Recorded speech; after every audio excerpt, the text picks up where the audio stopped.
I have your tickets, please, vos tickets, s'il vous plaît? Thank you, did it already? Okay, merci. Tickets, sir? Bien, merci. Merci, madame. Merci, bonjour. Vous avez côté blanc vers le haut, merci beaucoup, bonjour. Merci. Merci.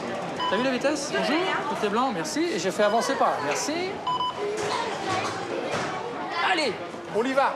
Il ne faut pas avoir peur de parler aux gens. Par ici, n'est-ce pas? Bonjour. Être dynamique.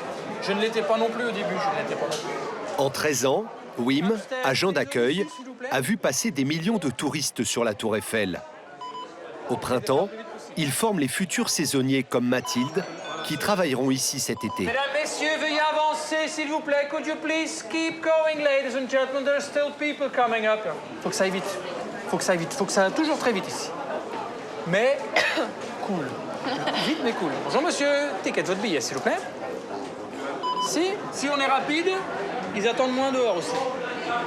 Voilà, faut que ça avance, faut toujours que ça avance, faut pas que ça stagne, mais plus vite les gens rentrent, moins ils attendent à l'extérieur et plus ils sont contents et voilà.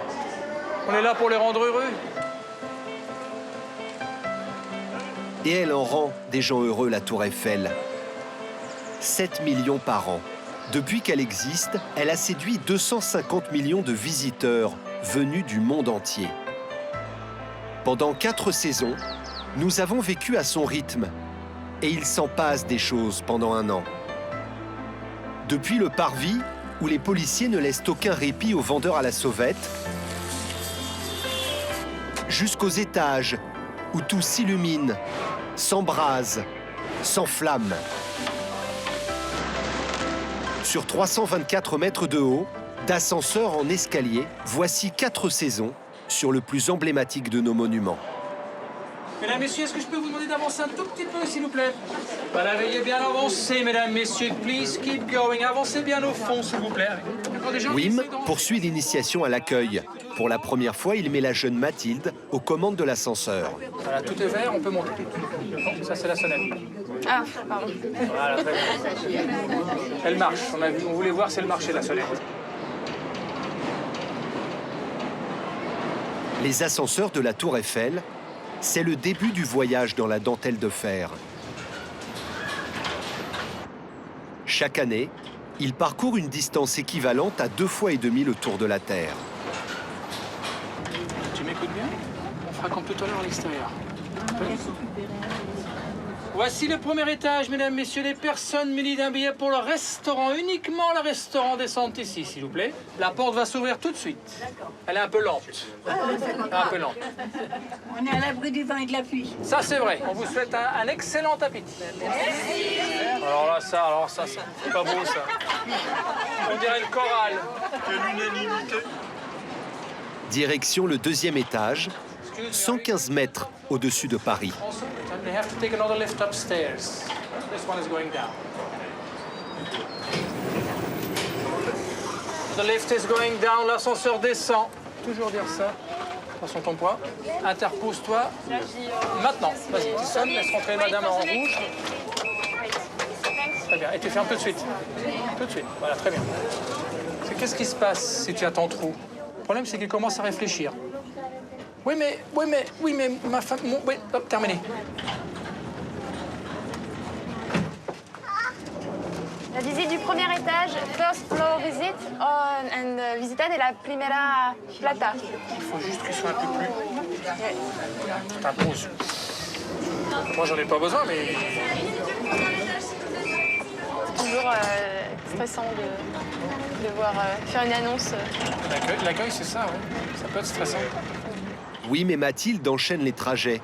Pour éviter la lassitude, les agents d'accueil changent systématiquement de poste toutes les demi-heures ou toutes les heures. Ouais, on va se dégourdir un petit peu les jambes. Petite pause au premier étage. Alors, le clou, c'est ça. Regarde, c'est hyper impressionnant. Alors, qu'est-ce que t'en penses? Hein? Et là, tu vois le nombre de personnes qui attendent, tu vois. Regarde. Ouais. Je suis habitué à des hauteurs, mais alors là, franchement, c'est vraiment flippant. La première fois que je me suis mis dessus, j'étais pas fier. Ah bah oui, ça fait bizarre. Le verre, il fait 3 cm et demi. Donc là, on est encore quelques semaines de travaux. Garde-corps vitré, sol transparent, nouveau bâtiment. En ce printemps 2014, le premier étage finit de se refaire une beauté. Plus de 2 ans d'un chantier hors norme, à 70 mètres du sol, sans jamais fermer la tour au public. Car la Grande Dame se doit d'être accueillante pour des touristes toujours plus nombreux au premier beau jour du printemps. Une foule distraite et insouciante sur laquelle veille une brigade VTT d'une quinzaine d'agents, affectés ici toute l'année, toujours à 2 roues dans la foule. Julie, Benjamin et Eric font partie de ces anges gardiens de la tour. Car le monument n'attire pas que les touristes. Des jeunes femmes d'Europe de l'Est, souvent mineures, pratiquent l'escroquerie à la charité publique. Elles font signer de fausses pétitions pour des associations fictives et soutirent quelques euros. Quand l'opportunité se présente, certaines n'hésitent pas à se servir dans les porte-monnaies. Viens là, viens là, viens là, viens. Carton, stylo. Tu me déchires ça? Les fausses pétitions sont systématiquement détruites et les stylos confisqués. Allez, on y va là. Allez, Mamouza, tu files. Donne ton carton, donne ton carton, donne ton carton. Le stylo. Le stylo. Allez, file. Oui. Pour aller à Champs-Élysées, En face. Mesdames et messieurs, ladies and gentlemen, the show is over because we have the pickpockets. Faites attention à vos sacs, on ne peut pas continuer. Nous sommes désolés. Merci, thank you. Les spectacles de rue sont interdits sur le parvis et la crainte des vols conduit Eric à être intraitable. Les gens, ils ont l'intention qui est concentrée en fait, sur le spectacle. Et derrière, c'est très simple pour les pickpockets de venir fouiller les poches. Alors les agents mettent la pression. Ça fait combien de fois aujourd'hui là? Allez, carton, stylo, rapidement. Toute la journée, D'abord toi. Benjamin, Eric et Julie tentent de décourager les jeunes filles à la pétition. Donne ça, donne ça. Non, on rigole pas là, donne ton carton. Au fil des mois, les deux parties ont appris à se connaître, d'où le tutoiement. Les jeunes filles ont fini par apprendre les prénoms des agents et réciproquement. Mamouza, sors tes affaires. Comme on est là depuis quelques années, déjà, c'est maintenant, oui, ils nous connaissent par nos prénoms. Même des fois, si on vient en famille ou en civil, on est reconnu. Il y a des rapports quand même qui se créent entre eux et nous. Elle travaille même en plein hiver. Elle, c'est 7 jours sur 7 toute l'année. Un peu comme nous, voilà. Un peu comme nous. Elles sont là sous la pluie, quand il fait froid, quand il fait chaud, comme nous, pareil. Une drôle de cohabitation. Et pour les agents, un jeu du chat et de la souris permanent. Mamouza, viens là. Vous me donnez tous les cartons, tous les stylos. Hein, parce qu'on vous a déjà chassé il y a 2 minutes. On va pas faire que ça, ok? Alors tous les cartons, tous les stylos. Donne, dépêche-toi. On peut pas toutes les attraper, toutes les ramener au commissariat, c'est pas possible. Ce serait une perte de temps. Et on sait très bien que le lendemain, on va les revoir ou dans les heures qui arrivent. C'est une grosse nuisance pour le site. Pour les touristes, pour l'image de la Tour Eiffel, on ne peut pas non plus laisser faire ça. Donc on est obligé d'être présent et de les évincer autant qu'on peut. La lassitude gagne parfois et les injonctions de quitter les lieux se font plus fermes. Toi, je ne veux pas que tu viennes ici, d'accord? Tu n'as rien à faire. Enlève-moi ton masque là. Enlève. Oui. Quand tu pars, t'enlèves, d'accord? Tu te tires. Be careful with this guy, ok? Sous la tour, on se promène généralement le nez en l'air. Et pourtant, les vols sont quotidiens. Cette famille italienne vient de se faire dérober tous ses papiers d'identité. Sans signalement des voleurs, les agents n'ont qu'un petit espoir: retrouver une trace du vol. Toutes les jeunes filles à la pétition sont ramenées au poste de police, sous le pilier sud. C'est énervant, t'as volé à chaque fois. Toi, connais-moi, gros. Je sais, mais il y a eu un vol. Alors vous attendez ici. Pas voler, moi. Mais personne n'a dit que vous avez volé. Personne. Oui, c'est beaucoup de filles. On n'a accusé encore personne. On vérifie. Alors vous restez là pendant qu'on vérifie. Une par une, toutes les jeunes femmes sont fouillées. En vain. Pas de traces des papiers et de la grosse somme d'argent. Tout ce qui a été saisi sur elles leur est restitué. Pour une arrestation, il faut un témoignage qui appuie le vol. Par exemple, une désignation d'un touriste qui reconnaît formellement l'auteur de son vol et où nous les voir en flagrant délit. C'est les deux seuls cas sur lesquels on peut s'appuyer pour une interpellation. En dehors de ça, on ne peut rien faire. On fait l'éviction, la dissuasion et c'est tout ce qu'on peut faire. Les agents font une dernière tentative pour retrouver les papiers d'identité. Ils connaissent les endroits où les pickpockets abandonnent les portefeuilles délestés de l'argent. Ils en ont parfois découvert ici, dans les buissons, le long du quai Branly. Mais les pickpockets ne sont pas les seuls à utiliser ces caches. Bon, c'est pas le portefeuille, ça?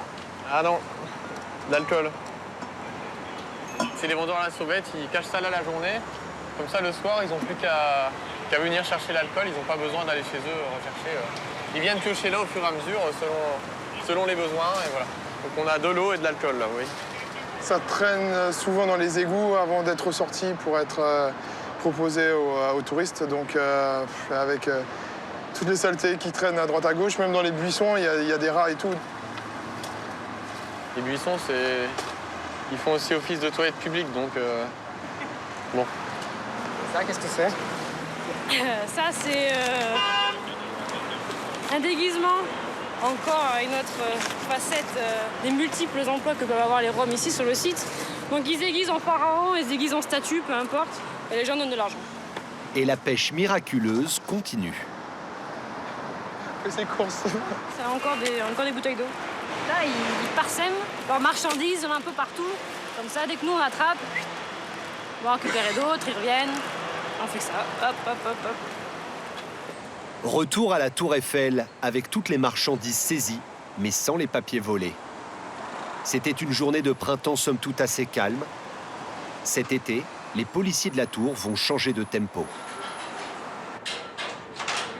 À 250 mètres au-dessus du quai, dans la forêt métallique du pylône, on est bien loin des préoccupations du sol. Quoi qu'il en soit, le jour où il y a le feu d'artifice, les ascenseurs sont continus, ça bouge pas. Nous sommes 2 mois avant les festivités du 14 juillet. Et au sommet, ce qu'on peut faire, c'est stocker une partie du matériel dans la zone technique. Stéphane Roussin, l'ingénieur travaux de la Tour, est déjà en train de préparer le spectacle du 14 juillet. Il accompagne 2 artificiers pour le premier repérage du grand show pyrotechnique qui embrasera la Tour Eiffel. Là, ici, on peut mettre du matériel tant qu'on veut. Là. Ah ouais. T'es juste sous le 3e. T'es au niveau des escaliers colimaçons qu'on a pris, là. C'est à ce niveau-là. On est en train de regarder pour faire évoluer des personnages de lumière, en fait, qui vont monter le long des arêtes. Et on est en train de réfléchir à comment est-ce qu'on peut s'y prendre pour les faire monter. Le risque principal, c'est les flashs. Il y a 20 000 flashs, là. Donc, en fait, de nuit, le gars, quand il va être équipé, il va sauter. Ouais. Donc les pieds, si tu veux, tu sais pas où tu les poses et d'un seul coup, tu poses sur un flash, clac, et puis c'est parti, ainsi de suite. Tu veux dire, t'as peur qu'on casse les flashs? C'est ça que tu veux dire? La problématique, c'est la fragilité des flashs. Et l'idée, c'est quand même, pour la première fois, de faire l'ascension de la Tour Eiffel avec de l'humain. Il y a plusieurs personnages à différents endroits de la Tour Eiffel qui vont évoluer, qui vont penduler, qui auront des ailes de lumière, qui auront des... Voilà. À 2 mois du spectacle, il faut faire déjà les repérages. Parce qu'il y a la scéno qui est faite par le scénographe. Et puis après, il y a la possibilité technique de ce qu'on peut faire et puis d'adapter. Dans 2 mois, la Tour sera la star du 14 juillet. Mais même sans feu d'artifice, tous les soirs, illuminée, elle est bien la plus belle des Parisiennes.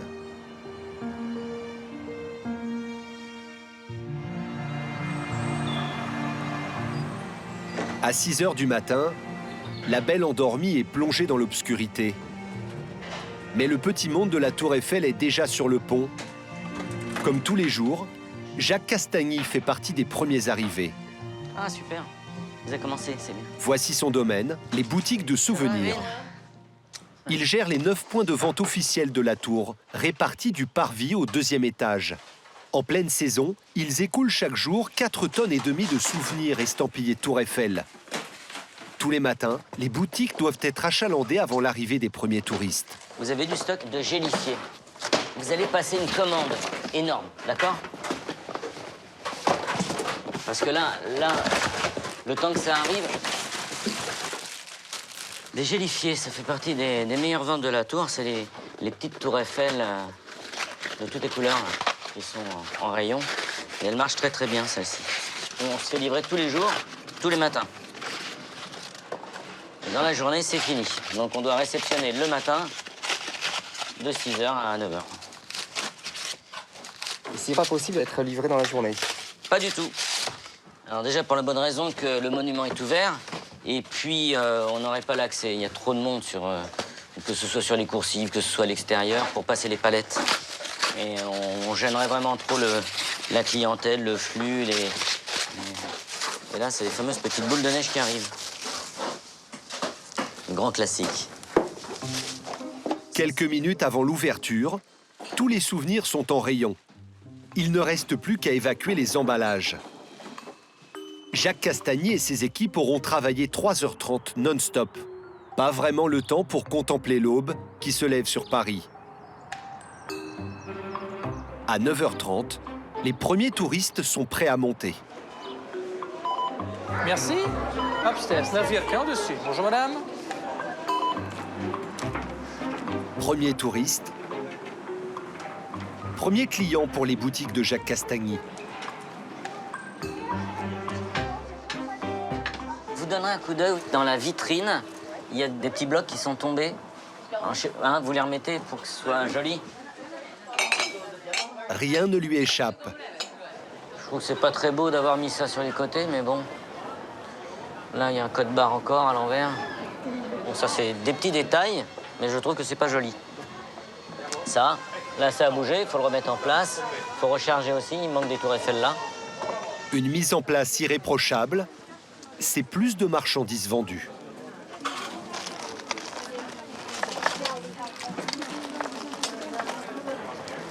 Tiens, appelez au bureau, vous appelez Bastien pour qu'il recommande des sacs marrons, qu'il en commande plein. Ah, vous êtes gentil. Pour Jacques Castagny, plus il y a de visiteurs, plus il y a de clients. Il faut qu'il y ait du monde, hein. C'est le but du jeu, hein. Mais là, c'est bien, il y a pas mal de monde, hein. Regardez, ça va jusqu'au quai. C'est bon signe, ça? Ah oui, ça, c'est bon signe. Et encore, ce n'était que le début de saison.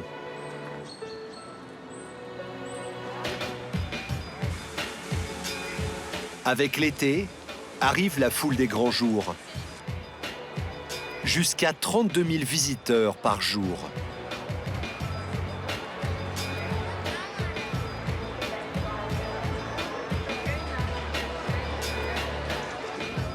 Et lorsque la fréquentation de la tour est à son maximum, les policiers ne savent plus où donner de la tête.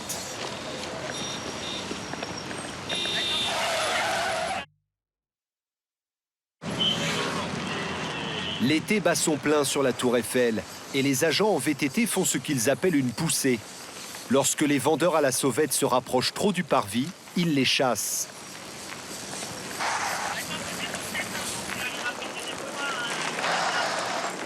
Une petite montée d'adrénaline, mais dès que les policiers s'arrêtent, les vendeurs reviennent.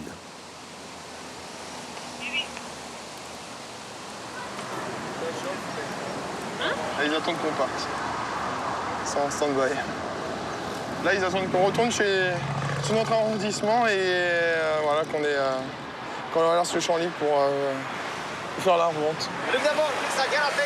L'été, c'est surtout la haute saison des joueurs de Bonto. Une arnaque où le parieur qui devine l'emplacement d'une balle dissimulée par le manipulateur remporte la mise. Facile en apparence, sauf que tout est truqué.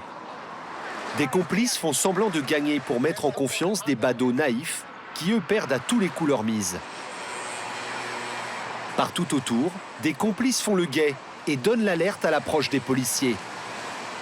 Le manipulateur fait disparaître ses accessoires, gobelets, balles ou palets, et la bande se disperse. Oh, viens voir. Venez voir là. Venez. Oh. Viens là. Oui, bien sûr. T'as des palets sur toi? Je faisais quoi sur le pont? Bonto. Alors, Eric, Julie et Benjamin repoussent les joueurs présumés de Bonto loin du parvis de la tour. Allez les Bonto. Allez, on y va. Tout de suite. Tout de suite.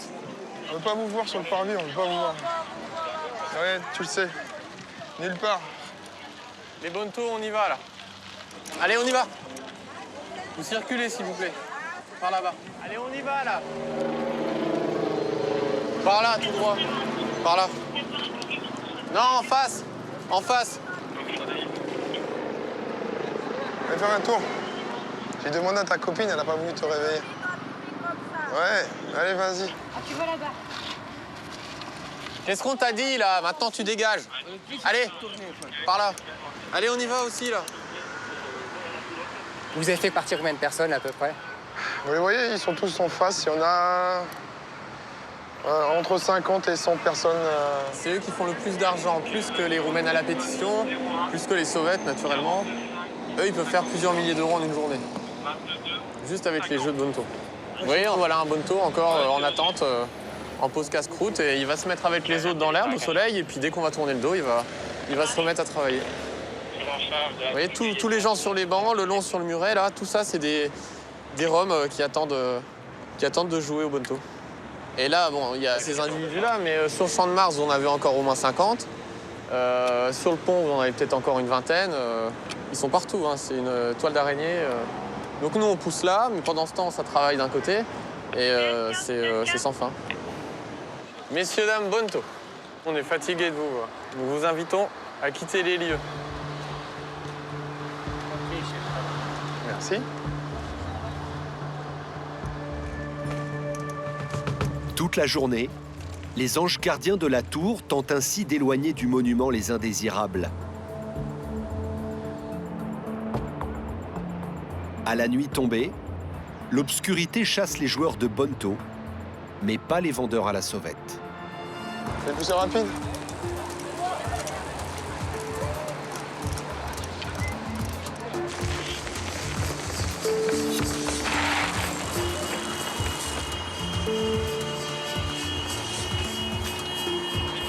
Plus la nuit avance, plus les relations se tendent entre policiers et sauvettes.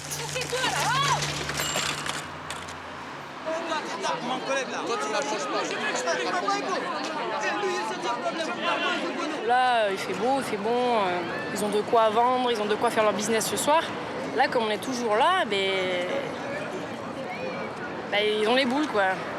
Parce qu'on entrave un peu leur business. Et du coup, la pression, elle monte, parce que nous, on les poursuit. Ça plaît pas, ça leur plaît pas. Dégage. Non. Tu as compris comment? Ce que t'as pas compris, c'est que t'es là depuis 10 ans, mais t'as pas le droit d'être là depuis 10 ans. T'as compris ça? Ok? Là, c'est écrit police. Personne. Allez, vas-y, on circule. Allez-y. Allez-y. On a essayé d'en interpeller un dans le buisson. Là, ils nous ont encerclés avec les cerceaux. Ils voulaient nous frapper avec les cerceaux. Les insultes. Les soirs d'été, comme ça arrive. Ouais, parce qu'ils sont nombreux. On n'a pas le bon rapport, quoi. 2 contre 12 ou 16. Là, on a calmé le jeu pour ce soir. Et ils vont juste attendre qu'on parte pour revenir.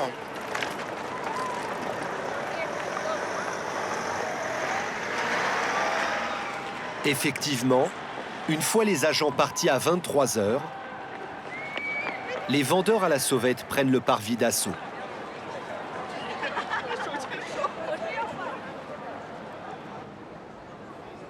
Cette nuit-là, à la veille du 14 juillet, la tour commence à prendre des couleurs. Depuis déjà 3 nuits, une cinquantaine d'artificiers, artistes, éclairagistes, cordistes sont au travail. Ce soir, répétition générale. En fait, c'est les antennes qui nous emmerdent là maintenant. L'ingénieur travaux de la tour, Stéphane Roussin, est associé à la manœuvre. À ses côtés, cet artiste acrobate va être l'une des stars du spectacle du 14 juillet. D'accord, ok. Il y aura un pré-top, comme ça je me mettrai en position. Et le top départ pour moi, c'est l'interrupteur. On me dit top départ, j'allume. Dès que je m'allume, tu donnes le feu vert à Bab. Excuse-moi, ça fait quoi quand vous allumez? Ça fait ça. C'est tout beau, le bris de... Faut des lunettes de soleil.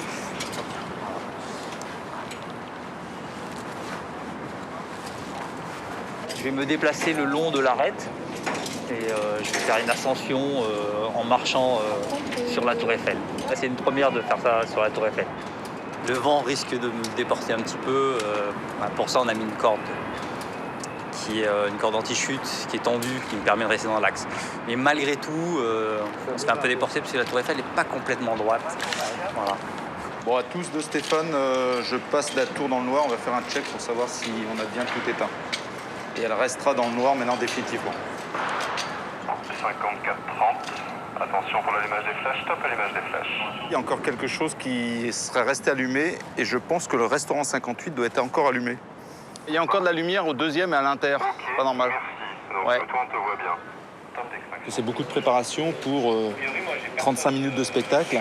On n'a qu'une seule nuit où on peut répéter. Donc là, s'il y a des petits bugs, on va y passer la nuit. On va espérer que tout fonctionne bien.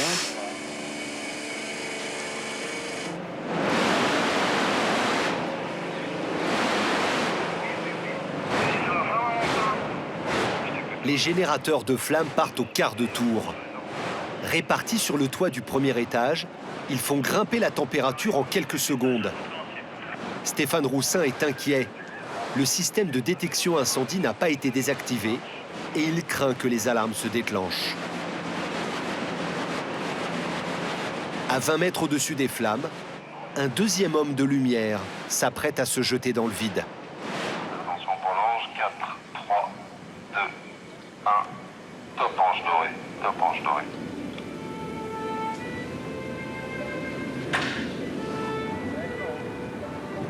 T'en es où là 25 secondes.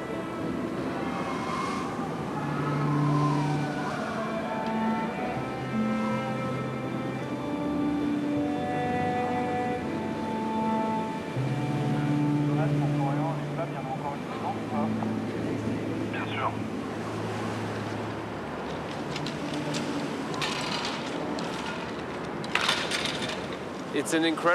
Il y a une vue incroyable de ce côté parce qu'on est à 100 mètres au-dessus du sol.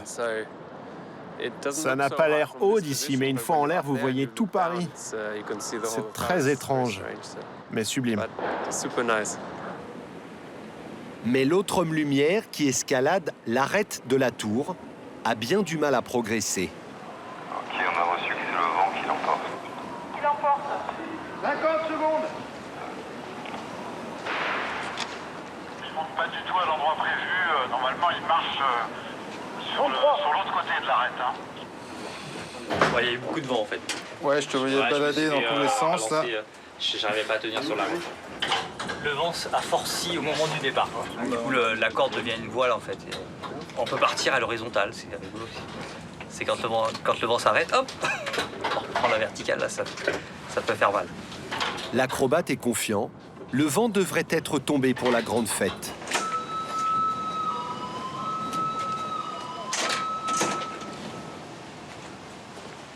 C'est sympa là, les jeux de lumière sur la tour. Le public va avoir un très très beau spectacle. Pour le 14 juillet, ça va être magnifique.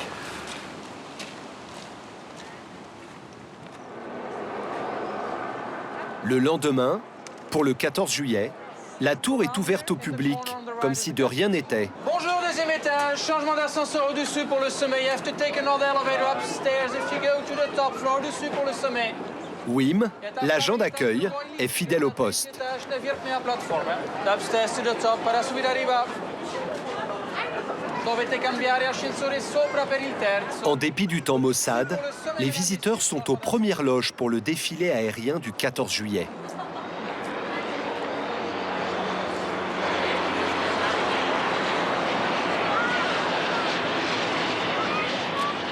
C'est magnifique. On voit les hélicoptères, on voit les avions, on voit des gens heureux. On a beau leur parler, ils ne nous écoutent même pas. On leur demande d'avancer, ils ne nous écoutent pas, mais c'est pas grave. Donc non, mais là, ils sont émerveillés. Et alors, vous pensez que ça va être facile de déloger d'ici? Je pense qu'il va falloir être plusieurs à bien leur faire comprendre qu'il faut descendre à l'heure pile, à 14h. Tout le monde doit être au sol tout à l'heure. Donc on est drivé, comme on dit en anglais. On est prêt. Car à partir de 14h, Stéphane Roussin aura besoin d'une tour vide pour que les artificiers travaillent. Après seulement 4 petites heures de sommeil, il s'assure que les générateurs de flammes ont été convenablement stockés après les répétitions de la nuit. you want to go down on the right and on the left. You have two exits. Pour la descente à droite et à gauche, mesdames, messieurs. 13 heures, l'accès au sommet est fermé. Wim gère les descentes au deuxième étage. Il reste combien de temps là? Il reste un peu plus de 40 minutes. Ça devrait aller. En 20 minutes, le deuxième étage est à son tour évacué.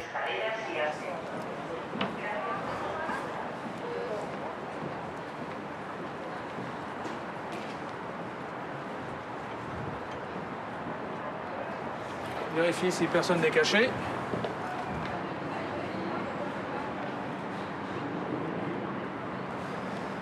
C'est bizarre, c'est parce qu'il n'y a plus personne. On est tout seul, entre collègues. Et troisième, il n'y a plus personne. Deuxième est évacué. Et maintenant, on va descendre.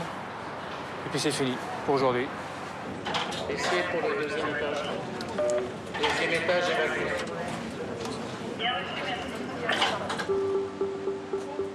« 14 heures, la tour est totalement évacuée.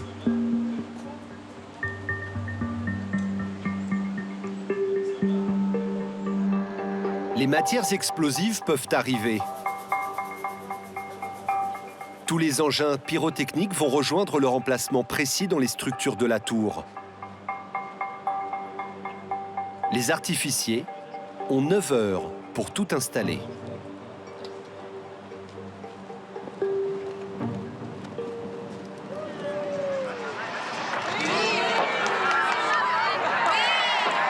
Et à 23 heures, la tour s'embrase.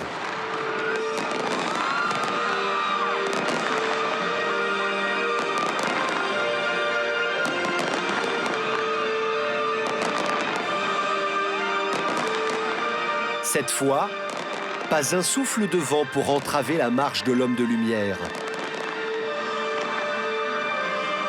Ni celle de l'ange, qui oscille au milieu des flammes.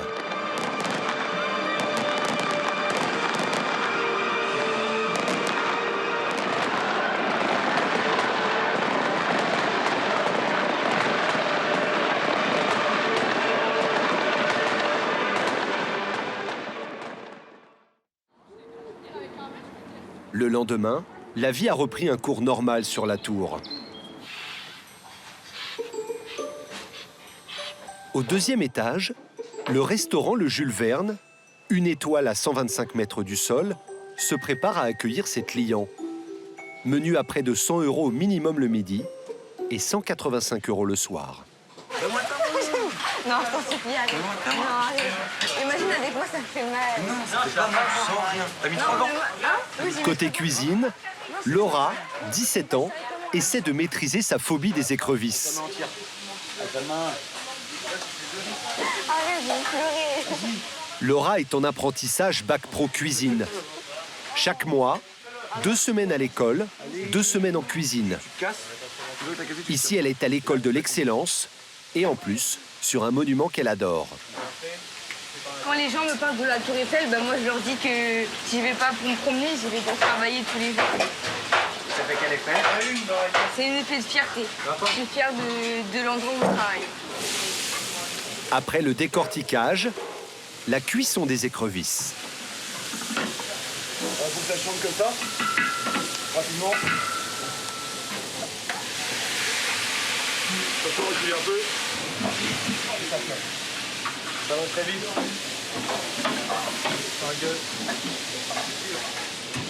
Merci. Le flambage n'a pas échappé à Jamie Brouet, le grand chef du Jules Verne. Et pour cause. La détection incendie vient de se mettre en route. Tout flambage est interdit. Aucune flamme sur la tour, les tables de cuisson sont électriques. Et ce n'est pas la seule contrainte pour cuisiner à 150 mètres au-dessus du sol. Là, on a une toute petite cuisine, on a une cuisine de 38 mètres carrés.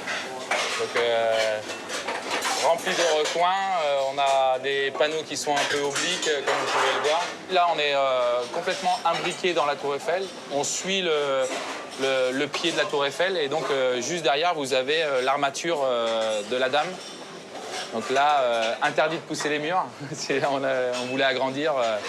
Aucune possibilité. On va préparer pour faire le foie gras.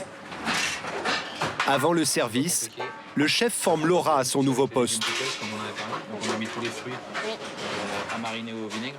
Depuis qu'elle est arrivée ici, Laura travaille au garde-manger. c'est-à-dire aux préparations froides. Oui.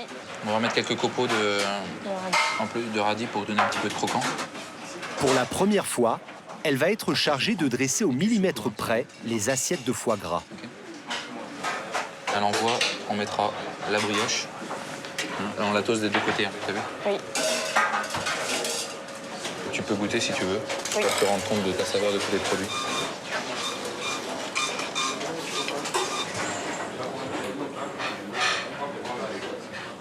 Alors? Moi, ça me plaît. Parce que c'est une assiette qui est assez originale et qui est assez moderne. Avec les fruits rouges, tout ça, franchement, c'est une belle assiette. C'est super. Pour ce midi, donc, on a une table de 3 avec donc, canapé et guimauve. On aura 3 coffrets cadeaux. Alors, sur la table 35, ici, qui est le maître d'hôtel? Monsieur Schmitt. Donc, on sera sur un menu déjeuner avec boissons comprises. Et ce sera un anniversaire de mariage. Donc, on les a placés ici. Attention, on est sur 3 mois de réservation à l'avance. Donc, messieurs, bon service à vous. On ne peut pas, entre guillemets, avoir une table-fenêtre sans avoir la réservation 3 mois à l'avance. Et sur certains soirs, si la réservation n'est pas faite 3 mois à l'avance, jour pour jour, la table-fenêtre ne sera pas possible. Les gens viennent pour fêter quelque chose, que ce soit un anniversaire ou tout simplement aussi également, on en a assez régulièrement des demandes en mariage. C'est vrai que bon, c'est un souvenir, quoi. On est sur la Tour Eiffel, on a la plus belle vue de Paris. C'est quand même un beau lieu pour faire ce genre de demande. Ouais. Côté cuisine, on joue des coudes. Ça marche 2 couverts, 2 petits menus dégustation avec une volaille et un bar. Pendant le service, ils sont plus d'une dizaine de cuisiniers dans seulement 38 mètres carrés. Pour finir, on a un Saint-Pierre avec un aigle. Oui, chef. Laura, 2 foie gras, d'accord? Oui, chef. Comment ça se passe, Laura? Bah là, ça va. Mais c'est vrai qu'il n'y a pas encore eu beaucoup d'assiettes, donc les assiettes vont débarquer. Et les bons vont s'accélérer un peu là, vers 13h30. Allez, on accélère un peu là. On y va, on termine des foie gras parce que là, on attend, mais ça va démarrer sec. Là. Ça marche 8 couverts, 8 foie gras, 8 Saint-Pierre, 8 volets, c'est un menu qui était prévu. Ça marche 2 couverts, on aura 2 foie gras pour terminer un aigle avec une volaille. Derrière 2 foie gras, s'il vous plaît. Allez, Laura. Si tu as besoin, tu sonnes la sonnette d'alarme, d'accord? T'attends pas d'être dans le caca pour pouvoir qu'on intervienne, d'accord? Les assiettes sont parfois un peu branlantes, mais Laura a passé l'épreuve du feu. D'ailleurs, j'ai quand même un foie gras, un artichaut, une soupe de moule. Mon souhait, c'est de partir du garde-manger pour aller découvrir un autre poste que j'ai encore jamais fait. J'aimerais bien aller au poisson, ou garniture viande, j'aimerais bien essayer de tourner un peu, histoire de voir des nouvelles choses. On attend un artichaut dégustation. Mise en bouche, prends-toi une, on part. Un Saint-Pierre, un aigle, une volaille, t'es en train de te faire.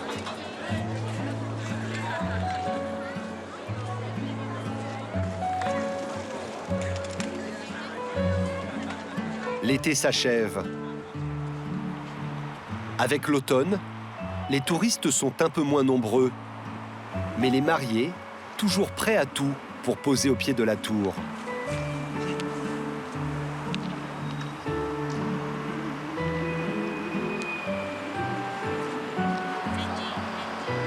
L'été fini, c'est aussi l'achèvement des gros travaux du premier étage.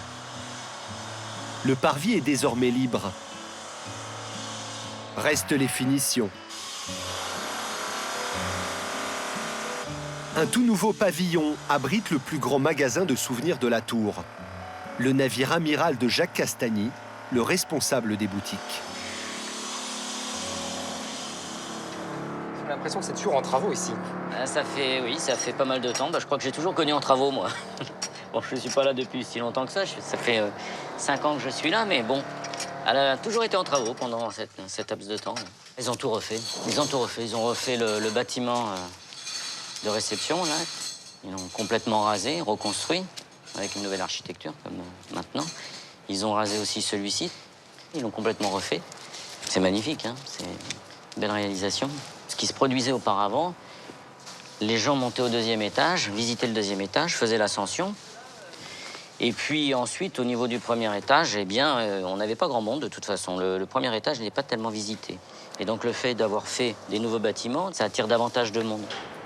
Monsieur Castagnier est donc ravi de sa boutique du premier étage. En revanche, sur le parvis, les choses se présentent moins bien en ce début d'automne. Les vendeurs à la sauvette sont revenus en force.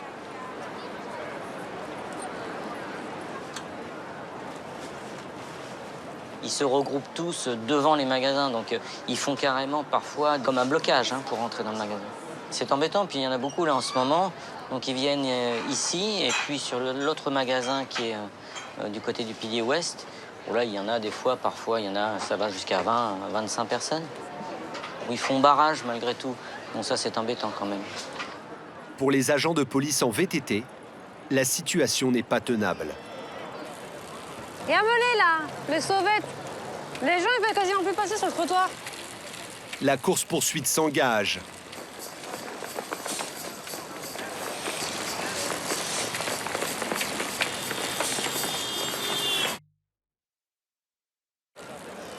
Et amenez là, les sauvettes. Les gens ils veulent quasiment plus passer sur le trottoir.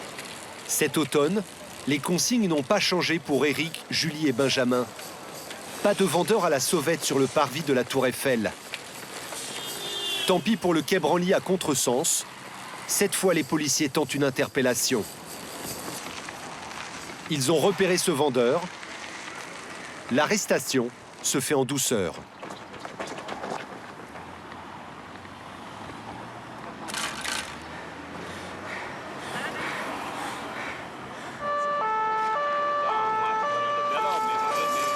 Ah, il en fallait un, c'était toi. Non, pas.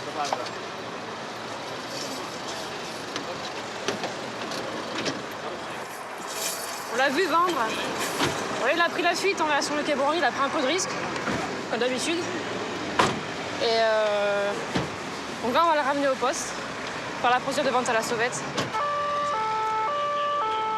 Ça les dissuade pas beaucoup en fait. Toi, il nous l'a dit. Il nous l'a dit. Il nous l'a dit, il a l'habitude, il sait très bien que d'ici ce soir ou demain, au maximum, il sera de nouveau en train de vendre. Ce qui les ennuie le plus finalement, c'est d'avoir leurs marchandises appréhendées. Parce que ça, c'est un vrai préjudice, financier pour eux.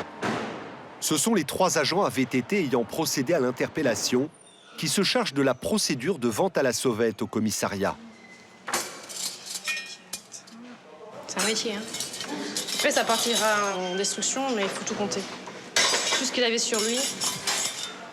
Entre la fouille, l'inventaire des biens saisis, la rédaction du procès-verbal, Eric, Julie et Benjamin vont passer 1h30 au commissariat.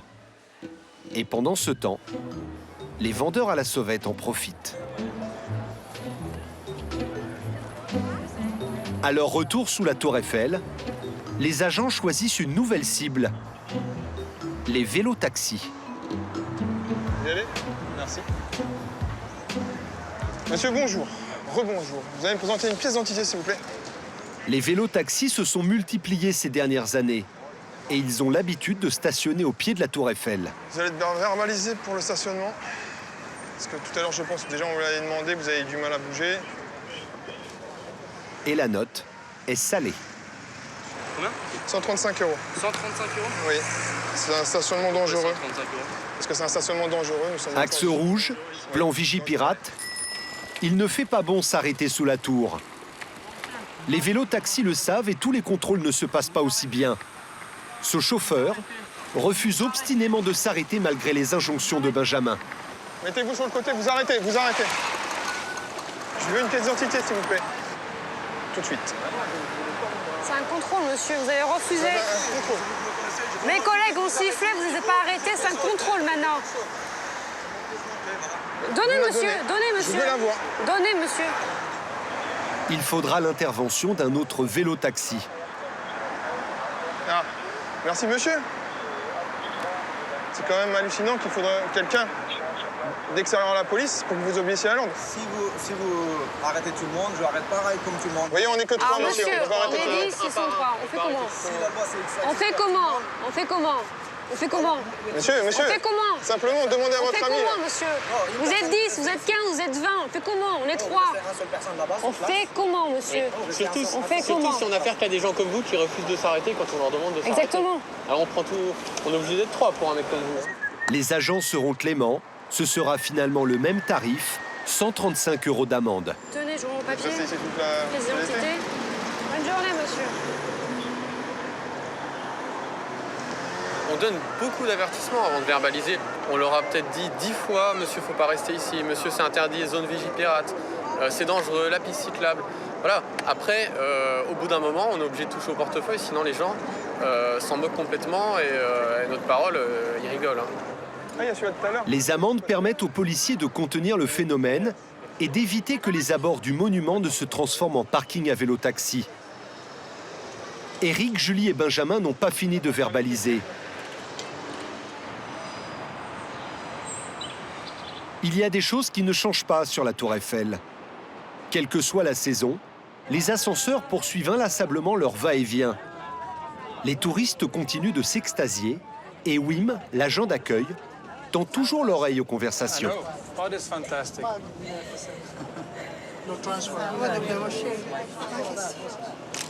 Je suis en train d'écouter ce que les gens parlent pour pouvoir adapter mes annonces. Et alors, ça sent quoi là?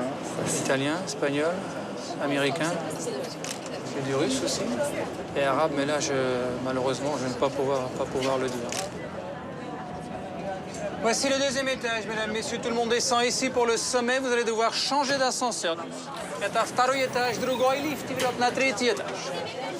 En langage Tour Eiffel, Wim peut se faire comprendre en 8 langues. Het eerste diep is wel interessant voor te zien, hoor. Veel dingen. Je hebt een glasplatform waar je helemaal door kunt kijken. Hè. Het is heel nieuw. Voici la visite du premier étage, mesdames, messieurs. If you want to visit the first floor, you can do it now. La visite à la primera planta. Vous trouverez les boutiques, le bar, le restaurant, l'exposition, le musée, le film et la plateforme en verre. C'était des Flamands de la côte belge, d'Ostende. Ce qui est drôle, c'est que quand on est là, on écoute vraiment, on entend les conversations, on entend tout. De tout. Des fois aussi des jeunes qui se moquent de nous, mais et quand on leur répond dans leur langue, ils se taisent tout de suite, ils sont étonnés. J'attends toujours la fin de la conversation pour remplacer une petite. Et là, c'est vraiment marrant. Ça.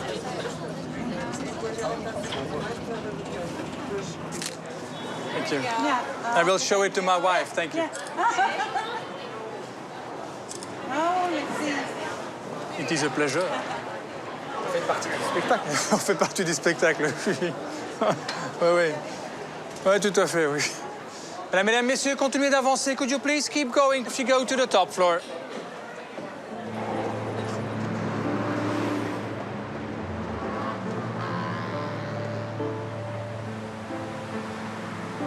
Avec l'hiver, les touristes sont moins nombreux.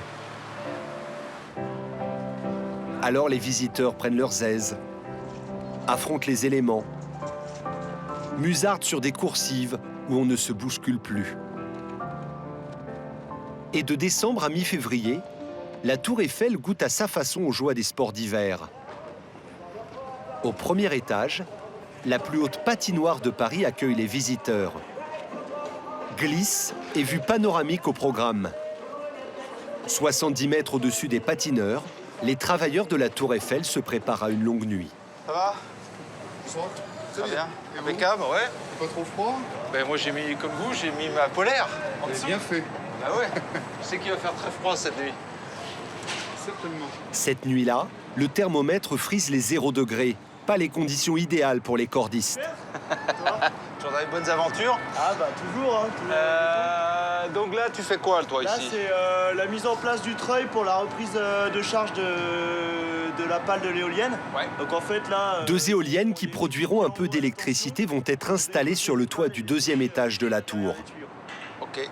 Le challenge de la nuit consiste à hisser leurs 8 pales de 7 mètres de long.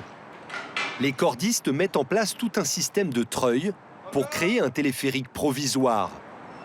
Comme pour tous les chantiers dans les structures, Stéphane Roussin fait appel à des spécialistes. Ce sont des montagnards pour beaucoup, hein, qui sont habitués à travailler à la tour parce que c'est un environnement assez particulier. Là, il est 23h15, la tour n'est pas encore évacuée, donc il y a du public en dessous. Un mousqueton ou un moteur qui tombe, ça peut faire des dégâts à la fois pour la tour, mais pour le public qui est en dessous. Il faut redoubler de vigilance. Le temps que les cordistes aient fini leur installation, la tour a fermé ses portes au public. Les opérations de treuillage vont pouvoir commencer. Louis, tu mets en tension doucement la tyrolienne. La première pale est prête à être hissée. Avec ses 7 mètres de long, impossible de la faire monter par les ascenseurs. Les cordistes ont donc imaginé une tyrolienne, une corde oblique tendue depuis le sol jusqu'en haut du 2e étage.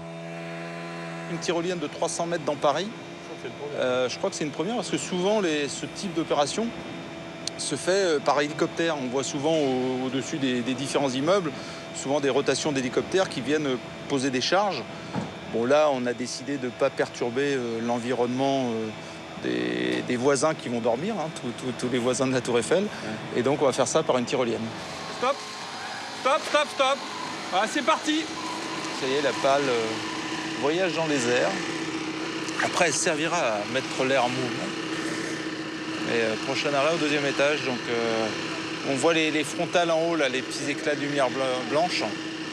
Ce sont les casques des personnes qui vont recevoir la pale. La montée des pales est presque l'étape la plus simple. Presque, allez-y. Donnez encore un peu de mou et on y est. Il reste 2 mètres. Manœuvrer leurs 7 mètres dans la structure et sur l'étroite plateforme du second est plus complexe.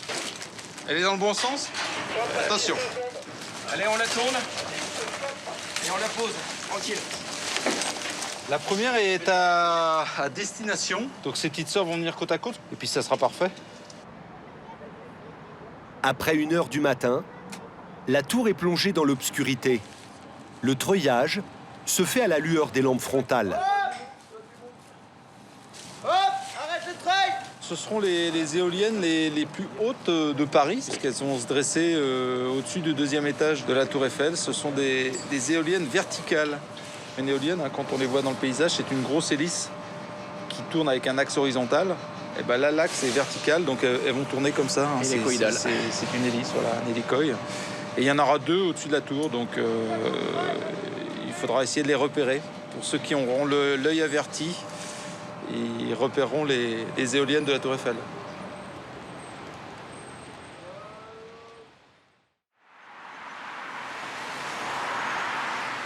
Dix jours plus tard, la première éolienne est montée sur le toit du 2e étage, à 130 mètres du sol. Avec sa petite sœur, elle devrait fournir assez d'électricité pour alimenter la grande boutique de souvenirs du 1er étage. Putain, il fait un froid là. Un froid de canard. Oh là. C'est horrible. Bravant le vent glacial, Éric, Julie et Benjamin, les agents en VTT, continuent d'arpenter le parvis. Vache, vent qui fait quoi. Au cœur de l'hiver, en dehors des vacances et des week-ends, les touristes se font rares. Il y a la sauvette, les gars. Et les vendeurs à la sauvette font moins d'affaires. Les agents continuent de les évincer, mais on est loin des courses-poursuites estivales. Ah, pas trop froid. Oh, la gadoue. Vous êtes beaucoup, là, ou quoi? Avec son parvis ouvert à tout vent, le pied de la Tour Eiffel offre peu de refuge aux touristes.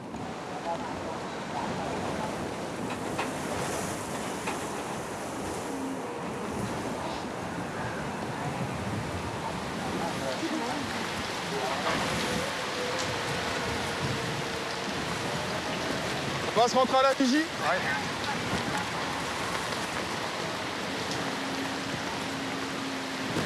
Direction le local Vigie Pirate, situé au pilier sud.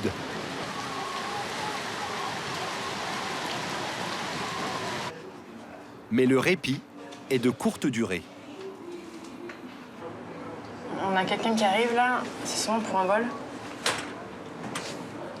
Une touriste vient de se faire dérober son téléphone. La victime parvient à faire une description des voleurs. L'une des filles portait un foulard violet. L'autre avait les yeux bleus clairs. Et il y avait un garçon avec eux. C'était en face du manège. Ils ont traversé le pont ou pas? Oui, ils m'ont demandé ma signature, j'ai dit non. Un garçon, 2 filles? Non, oui c'est ça. Je suis désespérée. Vous pouvez attendre ici 5 minutes? Oui. Elles ont passé le pont? 5 minutes plus tard, la brigade VTT a interpellé un groupe de jeunes filles à la pétition dans les jardins du Trocadéro. Alors, ça donne quoi? Ça revient ou pas? Je sais pas, parce que les filles pas bien. Parce que voler, Elles ne correspondent pas à la description des voleuses, mais elles connaissent celui qui a volé le téléphone. C'est qui le garçon? c'est un garçon. C'est qui le garçon? C'est le garçon, le grand. Ok, le grand, avec la Je coupe sais, comme ça. oui, ok. Dis-lui que je veux que le téléphone revienne, c'est tout. C'est qui les filles? Marcher avec lui. Salomia, les deux filles. Anne Maigri. Écoute-moi. Une copine à toi qui va, je sais pas où, récupérer le téléphone. Et elle nous le ramène. Dis-lui ça. Et pendant 3 heures, qui se dépêche aussi, ok? Si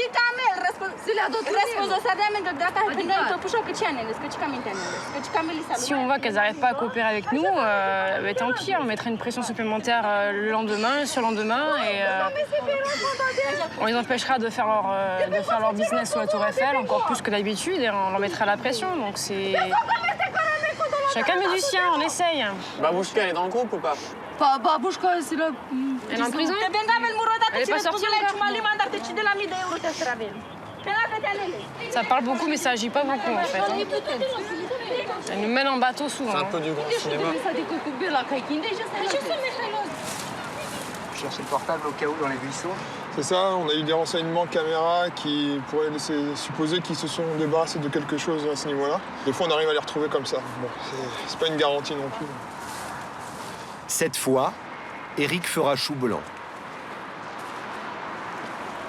Ça va pas donner quoi que ce soit. Donc, nous, on va les relaisser partir, mais ouais, c'est dommage, tant pis. Ok, à tout à l'heure, ciao. Les tractations ont échoué. Bon, ça n'a rien donné?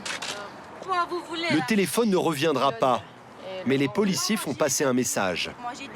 Et dis-lui qu'il ne revienne pas à la Tour Eiffel, lui, parce que s'il revient, ça va mal. Ok, d'accord. Merci, Eric. Merci Eric, au revoir Julie. On se fait la bise? Allez, on se fait la bise. Pendant que les policiers pédalent dans le froid, au 2e étage, au restaurant gastronomique de la Tour, la salle se prépare pour le déjeuner. En cuisine, on révise le bac. Laura s'entraîne pour son bac pro avec le chef Jamie. Épreuve du jour, la truite meunière. Là, tu surveilles ton fumet de poisson, tu as vu, ça commence à partir en ébullition et on commence à voir l'exudat du poisson qui commence à arriver. Je passe le bac au mois de juin. Je sais pas sur quel plat je vais tomber, mais ça, c'est un plat typique qui peut tomber. Donc, du coup, il faut absolument que je m'entraîne. À l'école, on n'a pas les moyens de nous acheter des poissons comme ça pour les faire. Donc, du coup, je m'entraîne ici avec le chef qui est à côté de moi. J'ai appris cette recette à l'école aussi et il nous arrive de faire cette recette pour notre carte. Là, tu vas encore un petit peu colorer. Après, tu vas pouvoir déglacer au vin blanc. Ouais. Préparer son bac sur la Tour Eiffel, c'est insolite. Mais ce qui est surtout précieux, ce sont les petits conseils du chef. Ce qui est plus facile, c'est si tu les mets un petit peu plus haut, et si tu arroses, tu vois, tu fais un travail qui est correct. La recette a été préparée dans le temps imparti. Avant-dernière étape, le dressage de l'assiette. C'est magnifique déjà. Tu vois, moi, ça me plaît. Présentation, tu as vu, c'est simple, c'est propre. Tu peux te munir d'une petite sonde. Ouais. Tu vois, tu vérifies la température du poisson, tu laisses quelques secondes et tu ne le touches pas sur ta langue, tu le mets directement en dessous. Ça doit être à la température de ta peau. C'est appétissant, c'est brillant, c'est lustré, c'est cuit. Tout simplement, j'ai envie de le manger. Qu'est-ce que tu dis de la sauce? Elle est plutôt bonne, hein? Ouais. Non, c'est pas mal. Fin de la parenthèse révision et début du service. Un bar à liage, c'est en train de se faire? Oui, chef. D'ailleurs, j'ai quand même 3 bars. Laura n'est plus au garde-manger. Elle a progressé. Elle est désormais aux garnitures poisson. Chef, un bar. Oui, merci. C'est purée d'endives. Après, il y a le bar à poser dessus, avec une réduction de jus d'endive. Ici, c'est des kumquats. Après, par-dessus, on pose des endives braisées, plus glacées. Des plumes d'endives fraîches qu'on a découpées, avec des tranches de citron cédra et des segments de citron vert. Chef, les 2 bars au passe. Oui.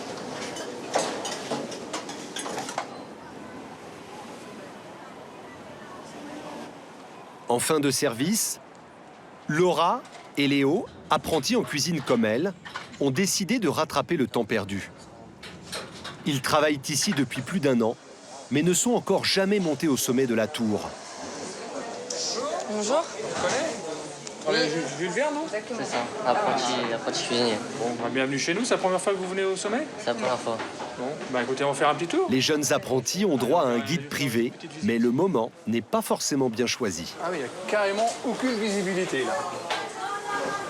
Il y a quelques ouvertures. Là, ah bah voilà. Ah bah c'est sympa ici. Hein. Trocadéro.